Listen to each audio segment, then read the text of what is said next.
जय श्री राधे कृष्ण। आप सभी का हमारे YouTube चैनल पे बहुत बहुत स्वागत है। आइए जानते हैं वर्ष 2023 की निर्जला एकादशी व्रत के शुभ मुहूर्त के बारे में, पारण समय के बारे में, व्रत पूजा महत्व के बारे में, नियमों के बारे में, इस दिन क्या करना चाहिए नहीं करना चाहिए। तो आइए जानते हैं इन सबों के बारे में। आप सभी भक्तों को निर्जला एकादशी व्रत की ढेर सारी शुभकामनाएं। आप सभी के जीवन में भगवान विष्णु माता लक्ष्मी की कृपा से आप सभी को सभी प्रकार के सुख और समृद्धि की प्राप्ति हो। निर्जला एकादशी का व्रत, यह व्रत हर वर्ष ज्येष्ठ माह के शुक्ल पक्ष की एकादशी तिथि के दिन निर्जला एकादशी का व्रत किया जाता है। इसे निर्जला एकादशी, भीमशैनी एकादशी, पांडव एकादशी आदि नामों से जाना जाता है। एक वर्ष में 24 एकादशी का व्रत होता है। वहीं पे अगर अधिक मास हो तो 2 बढ़कर 26 एकादशी का व्रत होता है और हर व्रत का अपना अपना विशेष महत्व माना गया है। इसी प्रकार से ज्येष्ठ माह के शुक्ल पक्ष में पड़ने वाली निर्जला एकादशी का बड़ा ही विशेष महत्व माना गया है।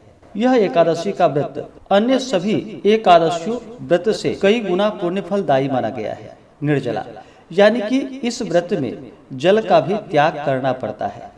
इस व्रत को निर्जला ही रखा जाता है। अन्न और जल दोनों का त्याग करके पूर्ण श्रद्धा भक्ति भाव के साथ जो भी इस व्रत को धारण करते हैं उन्हें सभी 25 एकादशियों व्रत का फल प्राप्त होता है। आप सभी भक्तों को निर्जला एकादशी व्रत की ढेर सारी शुभकामनाएं।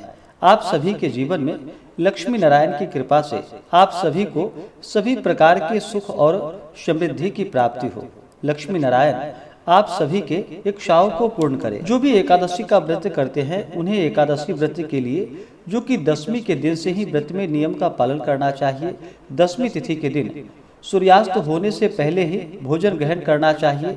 उसके बाद अपने दांतों को अच्छे तरह से साफ करके रात्रि ब्रह्मचर्य का पालन करते हुए एकादशी व्रत का स्मरण करते हुए सोना चाहिए। और जो भी निर्जला एकादशी का व्रत रखने वाले हैं वो एकादशी तिथि के दिन सुबह ब्रह्म मुहूर्त में उठ करके नित्य क्रियाओं से निवृत्त हो करके गंगा नदी में या घर के नहाने के पानी में ही थोड़ा सा गंगा जल मिला करके स्नान करना चाहिए। शुद्ध वस्त्र धारण करके व्रत का संकल्प लेना चाहिए। बिना संकल्प के व्रत अधूरा माना जाता है। तो भगवान विष्णु से प्रार्थना करनी चाहिए कि हे भगवान विष्णु, हे लक्ष्मी नारायण भगवान, आज मैं निर्जला एकादशी का व्रत रखने जा रहा हूँ या रखने जा रही हूँ। इस प्रकार से भगवान से प्रार्थना करें कि हमारे सभी प्रकार के दैहिक, दैविक और भौतिक पाप नष्ट हो जाएं। आपके मन में जो भी इच्छा हो, जो भी कामना हो, वह प्रभु से कहें और कहे कि हे प्रभु, यह व्रत मेरा निर्विघ्न पूरा हो और हमें पुण्य फलों की प्राप्ति हो।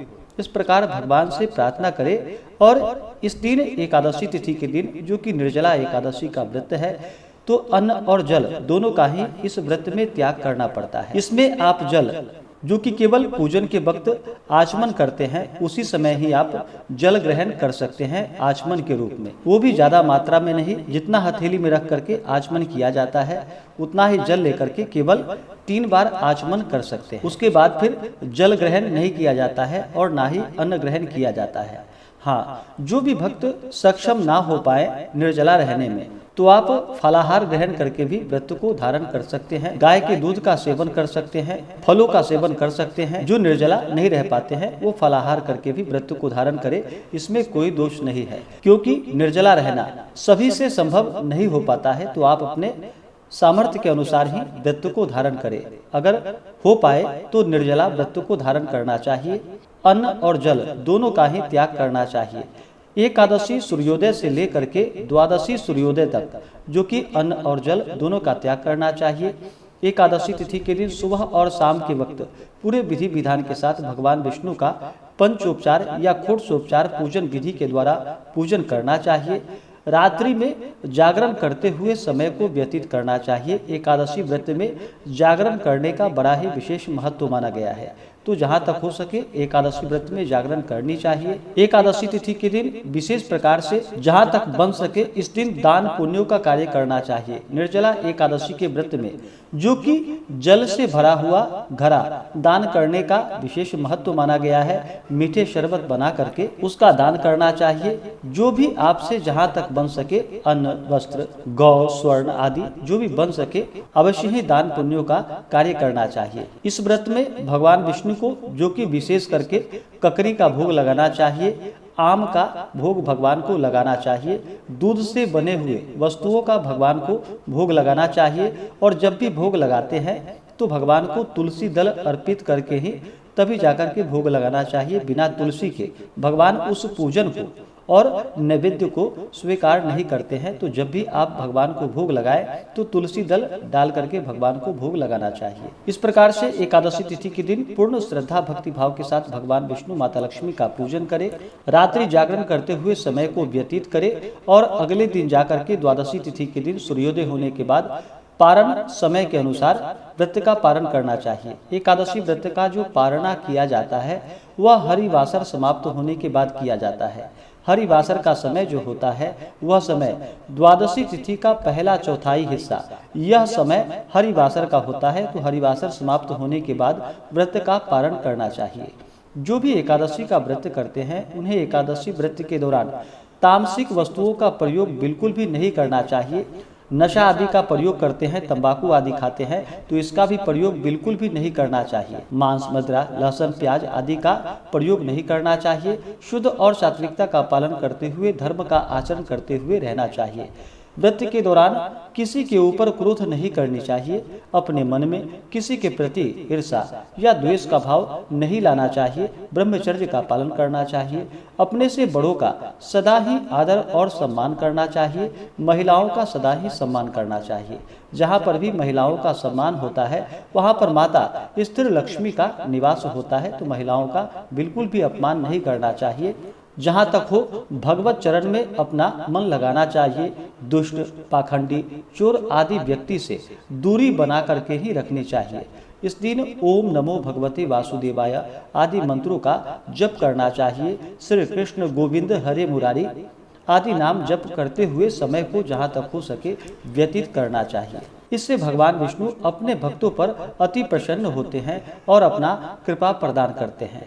अब आइए जानते हैं निर्जला एकादशी व्रत के शुभ मुहूर्त के बारे में और पारण समय के बारे में। ज्येष्ठ मास शुक्ल पक्ष एकादशी तिथि प्रारंभ समय जो कि 30 मई 2023 दिन मंगलवार दोपहर 1:09 और एकादशी तिथि की समाप्ति होगी 31 मई 2023 दिन बुधवार दोपहर 1:47 पे। तो हमें शुद्ध रूप से जो सूर्योदय व्यापनी के अनुसार एकादशी व्रत के लिए समय प्राप्त हो रहा है वह समय 31 मई 2023 दिन बुधवार को प्राप्त हो रहा है। तो इस दिन सभी व्रत को धारण करेंगे और इस व्रत का पारण जो कि अगले दिन जाकर के 1 जून 2023 दिन गुरुवार को व्रत का पारण किया जाएगा। पारण का जो समय होगा वह समय 1 जून को जो कि सुबह 5:50 से सुबह 7:50 तक व्रत का पारण किया जाएगा। निर्जला एकादशी व्रत का पारण तिलेन पारणम यानी कि तिल से इस व्रत का पारण किया जाएगा। यह संभव ना हो पाए तो आप तुलसी दल और जल से व्रत का पारण करें। द्वादशी तिथि की जो समाप्ति है वह 1 जून को दोपहर 1:40 पे द्वादशी तिथि की समाप्ति है। एकादशी तिथि के दिन सूर्योदय का जो समय होगा वह समय सुबह 5:08 और सूर्यास्त शाम 6:43। नक्षत्र इस दिन जो कि हस्त नक्षत्र होगा सुबह 6 बजे तक, उसके बाद चित्रा नक्षत्र। योग जो कि व्यतिपात योग रात्रि 8:14 तक, उसके बाद वरियान योग।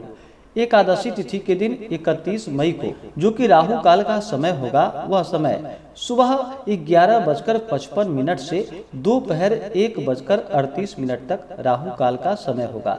राहु काल समय के दौरान कोई भी शुभ कार्य, पूजन आदि का कार्य नहीं करना चाहिए या नया कार्य नहीं करना चाहिए। यह लाभप्रद नहीं होता है। और 1 जून को जो राहु काल का समय होगा वह समय दोपहर 1:38 से दोपहर 3:20 तक राहु काल का समय होगा। एकादशी का व्रत जो कि सभी प्रकार के पापों को नष्ट करने वाली है, और जब व्यक्ति के पाप और ताप नष्ट होते हैं तभी उनके पुण्यों का उदय हो पाता है। उसके बाद ही सभी प्रकार के सांसारिक सुखों की प्राप्ति होती है। इस व्रत का फल तभी प्राप्त होता है जब आप व्रत में नियमों का पालन करते हैं, श्रद्धा भक्ति भाव के साथ भगवान का पूजन करते हैं। बिना श्रद्धा भक्ति भाव के साथ अगर किसी भी कार्य को किया जाए, व्रत के लिए मन में अश्रद्धा हो तो वह व्रत निष्फल ही माना जाता है। तो पूर्ण श्रद्धा भक्ति भाव के साथ और विश्वास के साथ ही व्रत को धारण करना चाहिए और अपना भगवत चरण में मन लगाना चाहिए। इससे भगवान श्री हरि विष्णु अति प्रसन्न होते हैं और अपने भक्तों के सभी प्रकार के पाप और ताप को नष्ट कर देते हैं तथा सुख और समृद्धि का आशीर्वाद प्रदान करते हैं और अंत में फिर मोक्ष को प्रदान करते हैं। हम अगले वीडियो में जानेंगे निर्जला एकादशी व्रत के संपूर्ण पूजन विधि के बारे में। तो आशा करता हूँ कि यह जानकारी आपको अच्छा लगा हो। ऐसे ही ज्ञानवर्धक जानकारियाँ प्राप्त करने के लिए हमारे इस चैनल पे अगर आप नए हैं तो चैनल को लाल बटन दबा करके सब्सक्राइब करें, साथ में बेल आइकन घंटी को दबाएं ताकि मेरे वीडियो का नोटिफिकेशन आपको समय से मिलता रहे। वीडियो को लाइक करें, शेयर करें, सुखी रहे और स्वस्थ रहे। जय श्री राधे कृष्ण। धन्यवाद।